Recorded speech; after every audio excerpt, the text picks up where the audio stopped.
9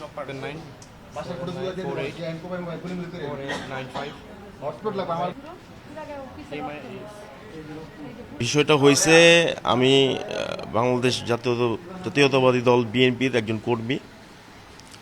আমি আমার বাসা ধানমন্ডি সংকট, ঠিক আছে।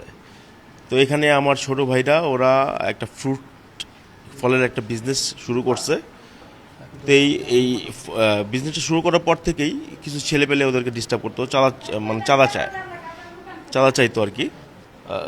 কাশেম, ঠিক আছে, আর অনেকেই আছে এখানে, ঠিক আছে। সবাই এরা সবাই আওয়ামী লীগের রাজনীতির সাথে জড়িত, ঠিক আছে, আওয়ামী লীগ করতো আর কি। আমি যখন আমাকে আমার ছোটো ভাই ফোন করে বলে ভাইয়া কই, আমি বাসায়। কয় তুমি একটু আসো, এদিকে পোলাপান আসছে, গ্যাঞ্জাম করতেছে, আমাদের কাছে চাঁদা চাইতেছে, আমি আসতেছি। তো আমি গেলাম, ঠিক আছে। যাওয়ার পর আমি বললাম কিসে সমস্যা কি, কয় না এদিকে দোকান বসতে দিব না। ওরা মনে করেন গ্রুপ নিয়ে আসছে।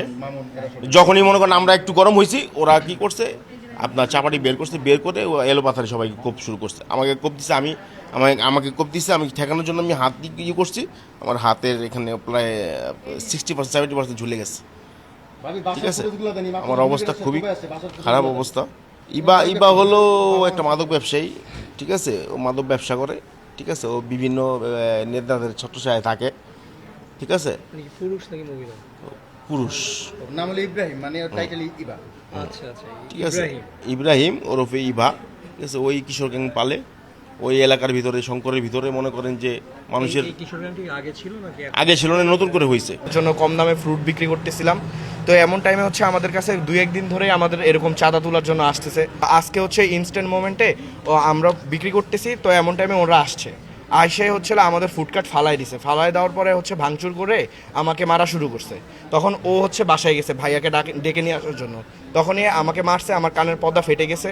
এখন হচ্ছিল মানে পরে দিয়ে হচ্ছে সরদি হসপিটালে যে এগুলো করছি। তারপরে ভাই যখন আসছে তখনই ওদের সাথে পোলাপাইন আরও অনেকগুলো আসছে, এসেই হচ্ছিল পিছে থেকে এরকম চাবাটি বের করে ভাই হচ্ছিল বলছে যে থামো বলার সাথে সাথেই মনে করেন ভাইয়ের উপরে মনে করেন শুরু করে দিছে, মানে আঘাত করা শুরু করে দিছে। এমন টাইমে ভাই ঠেকাতে যেয়ে হাতের মধ্যে আর কি গুরুতরভাবে